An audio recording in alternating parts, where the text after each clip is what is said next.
It starts off like a normal conversation, just a judge checking some facts. But if you listen closely, you'll hear the hesitation, the pauses, and the unclear answers right from the beginning. The defendant isn't being fully honest. Maybe they're just nervous, or maybe they're trying to hide something more serious. Acting clueless isn't a new trick, but judges usually catch on. For the most part, are those facts accurate? Yes, Your Honor. Did you get into an argument and into a fight with SB? I don't believe so. You don't think you did? I just know that when she dropped me off, she was yelling stuff at me when I drove off. So what did you do? I just drove off. You didn't do anything? Oh, You didn't provoke a disturbance? no. Good, we're going to trial. Thanks. We'll set this matter for a trial. Okay? We will go on the record in the matter 24 CM 202, State of Wisconsin versus Andrew Mouthy. The state appears through Assistant District Attorney Holly Rockow in person. Mr. Mouthy appears in person in custody with counsel Joel Faliski. We're set today in this matter for a plea and sentencing hearing. The parties have reached an agreement. Mr. Faliski, can you please recite the agreement for the record?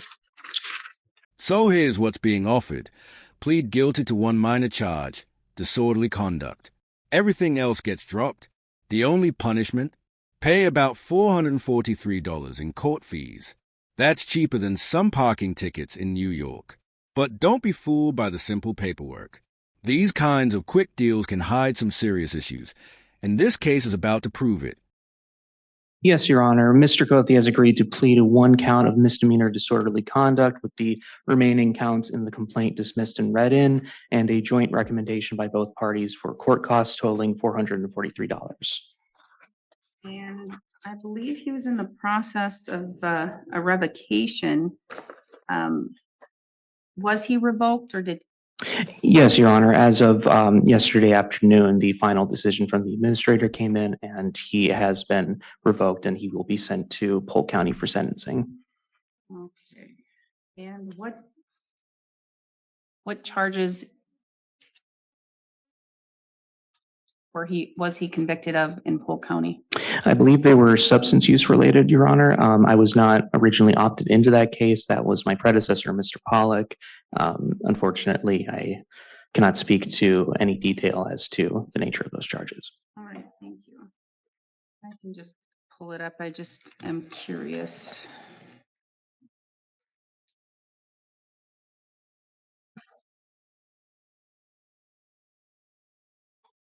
Would be for the 24 cases or for a 21 case, Mr. Mouthy? 24? Oh, 24 case. Okay, so for the 24 cases. This is where things start to fall apart. The charges in Polk County include having amphetamines and cocaine, and it's not the first time. This isn't just a random mistake. It's a pattern. And in criminal law, patterns are a big deal. They help the court see the bigger picture.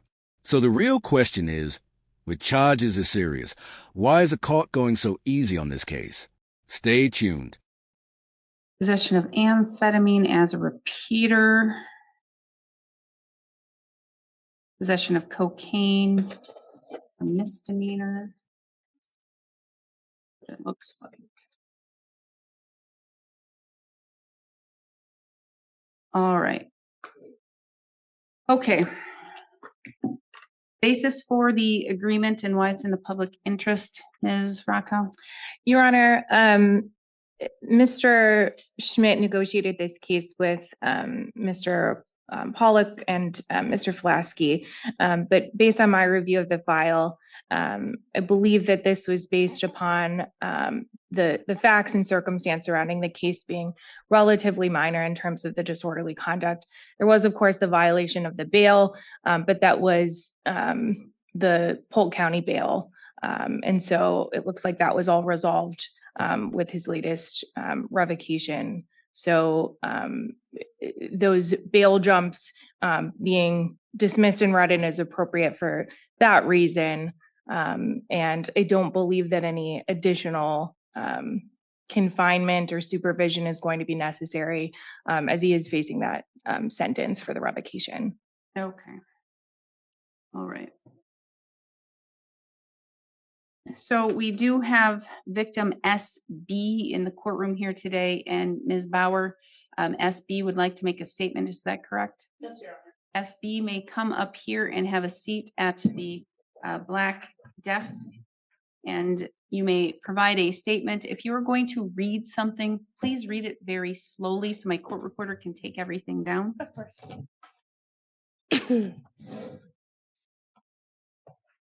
This is the moment everything changes in the courtroom. The victim is about to speak. Her words will break through all the legal talk, the deals, and the formal language. What she says next shifts everything.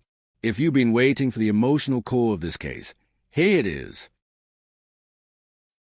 I was in a relationship with Andrew Couthy for almost a year. Since we started dating on January 22nd, 2024, I knew there was something wrong with the way he would talk to me or even act. But I was in love. On April 5th, that's when the real anger started. Almost every day from then until the 22nd of October, or the 21st of October, there were fights. He would hit me, but he always thought that he could just make it up. Sorry. On October 21st, we were at a friend's house, and he was on the phone with a friend, and just out of nowhere, he called me the B word and then threw a car manual at me. Seconds later, he would spit in my face. But once again, made it up, told me he would never do it again. But just a couple hours later, my world flipped around. On October 22nd, about midnight, we left the friend's house and he drove to a parking area in Grantsburg. I ended up falling asleep in the passenger seat, like I always had. He ended up waking me up to ask me where the drugs were. I handed him what he had wanted, and I went back to sleep. He woke me up again and asked me for the other bag. I said I gave him everything I had, and I didn't have anything else. He got angry and started firing the flare gun out the sunroof. The second time he woke me up, he asked me once again, and I told him the same thing I had told him the first time. This time, he got mad at what I had told him, and he ripped off the rearview mirror and threw it in the back seat. Then he took the passenger visor and ripped it off the car, and then hit me in the cheek with it. The third time he asked, I told him the same thing. This time, he ripped off my glasses, bent them, and broke them. This wasn't just abuse. It was months of mental and physical torment. Broken glasses, smashed phones, shattered mirrors. Anything could become a weapon. Every moment was about control, and she was stuck in a car with no way to escape. This isn't some minor charge. This was a fighting to survive a growing danger. So I thought I was going to try and call for help. He ended up taking my phone and with his two hands, literally ripped it in half. The fourth time he woke me up, I kept repeating what I had told him every time. And this time I looked at him and I looked in his eyes and they were black. It was like Andy was gone and someone else took over. The next thing I knew, he started bashing my head against the passenger window. And all I kept thinking was, I have to get away, otherwise he's going to kill me.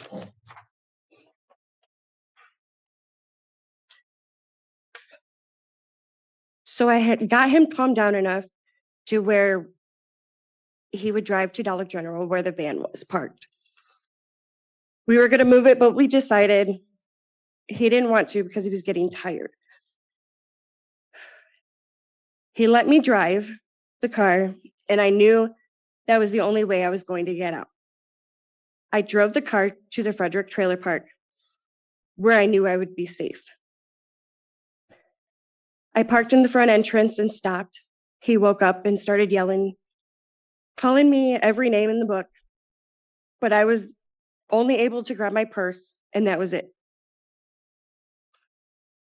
I started walking to my friend Jen's house in the park, and I got there, and she asked me if she could call, and I said yes, and fell to the ground. The cop from town came, and my body started going numb. I ended up throwing up and passing out. Not knowing what was going on, they called the EMTs, and I went to the hospital and had a CT scan. Your Honor, this is still painful for me. I have anxiety and panic attacks now every day. I am actually on nightmare medicine. I don't know the name of it, but I have nightmares every night, every time I sleep, of what he did to me.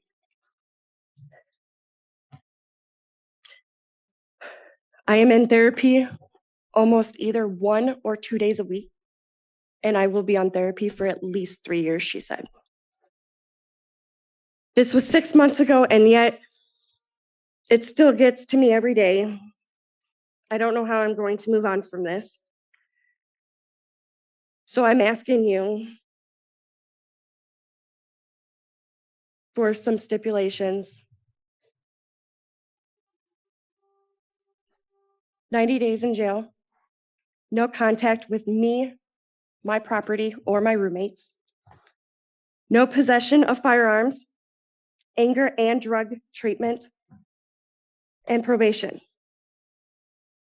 6 months later, she's still living with the trauma, panic attacks every day, medication for nightmares, and constant therapy. All she's asking for is 90 days in jail and no contact with him. Just think about that.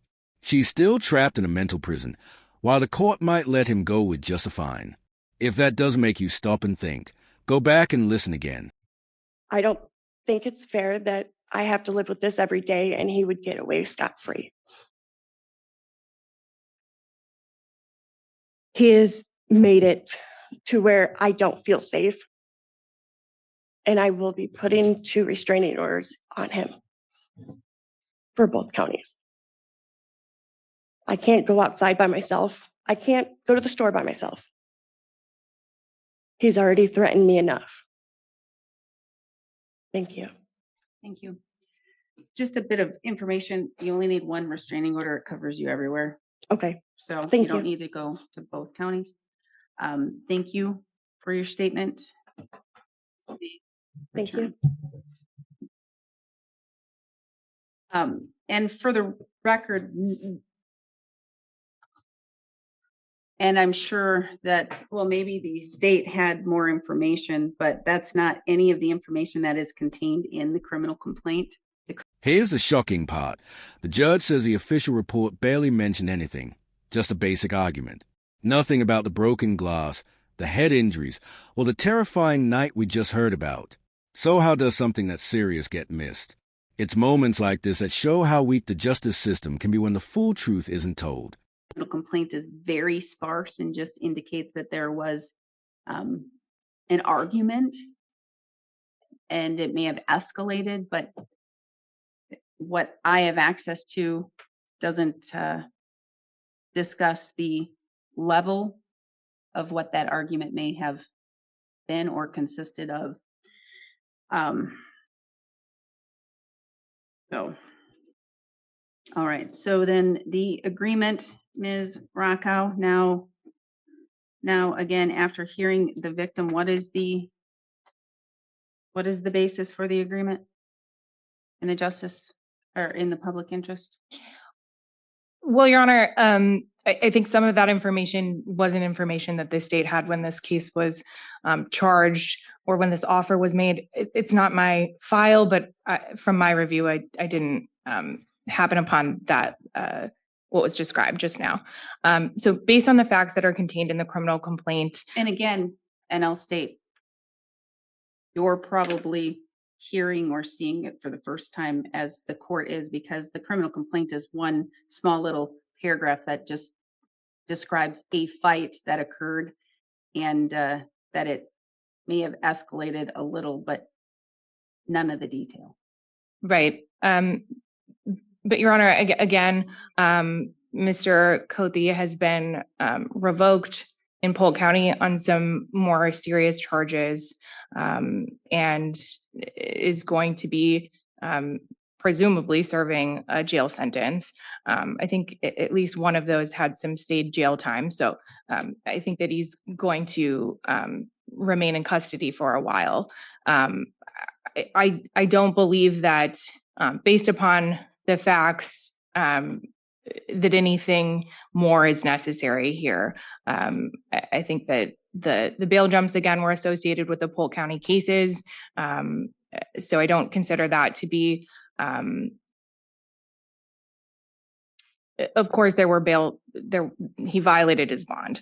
But I think that the focus here in Burnett County should be the disorderly conducts. And I don't think that any jail or probation is appropriate. I do think that costs only is sufficient to protect the community. The prosecution looks uncomfortable. This isn't what they expected to come out in court. They made a deal without knowing the full story, and now they're realizing it too late. But here's the issue. Plea deals are hard to take back once they are made. So now the big question is, will the judge go along with it or step in and demand something tougher? All right. And my guess is that the state wasn't aware of, I'm going to guess also maybe the police were not aware of the extent of the argument or what occurred that night, because otherwise I'm questioning why a battery wasn't charged. Right. I don't have any information about bruising or pain or injury in the file as I review this. All right. Okay.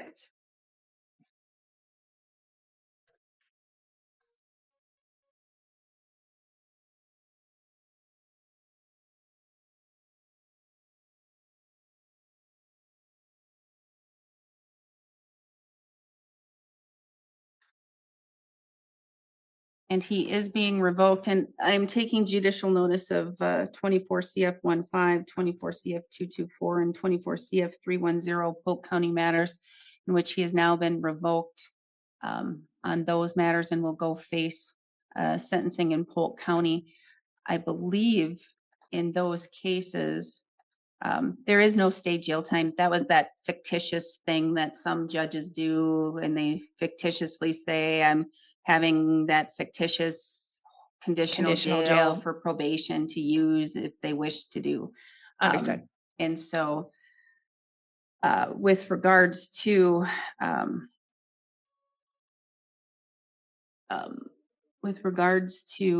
the charges in Polk, he does have the possession of amphetamine with the repeater.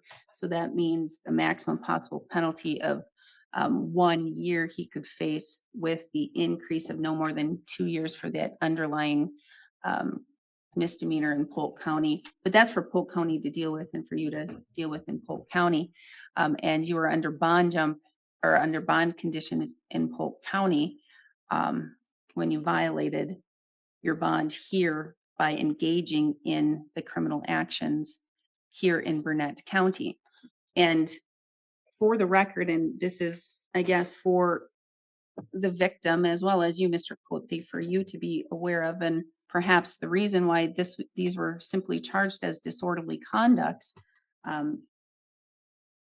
is because of the little bit of information that was provided the day of the incident, at least that I have in front of me. And usually what's in the criminal complaint is what is been provided to the police in the police report. So there's not much. This is the first time that I believe perhaps even the state is hearing the depth of what may have occurred that night.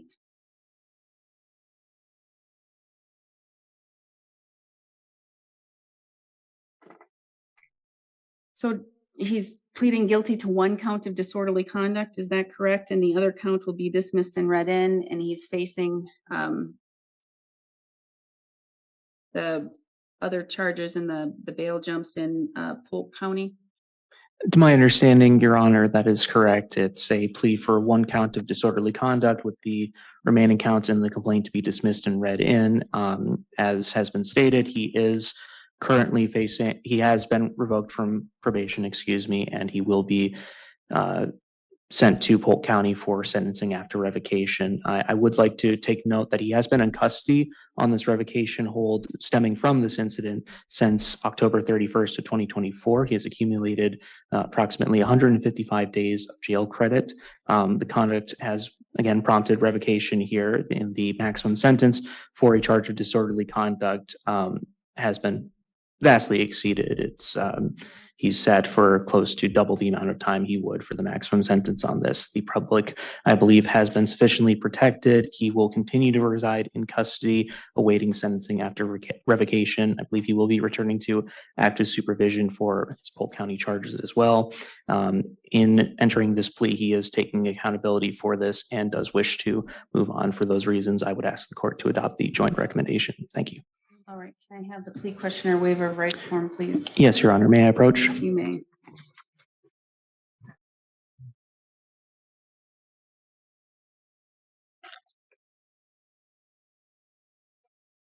So I have in front of me the plea questioner waiver of rights form, Mr. Mouthy. Did your attorney go over this document with you thoroughly? Yes, Your Honor. Did he go over it word for word? Yes, Your Honor. And do you understand it completely? Yes, Your Honor. If you didn't understand it, did you ask him to explain it? Yes. And he did so? Yes, Your Honor. So you're 37 years old, you have 12 years of schooling, you can read, write, you understand the English language. Yes, Your Honor. That's your signature on the second page. Yes, Your Honor. You're pleading guilty to one count of disorderly conduct, is that correct? Yes, Your Honor.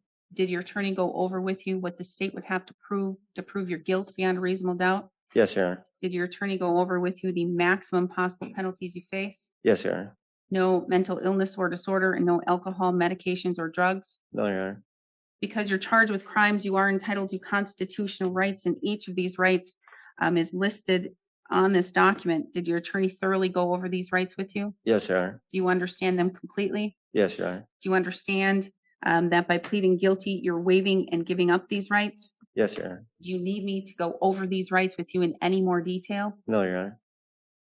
You understand that if you're not a citizen of the United States, your plea could result in your deportation? Yes, Your Honor.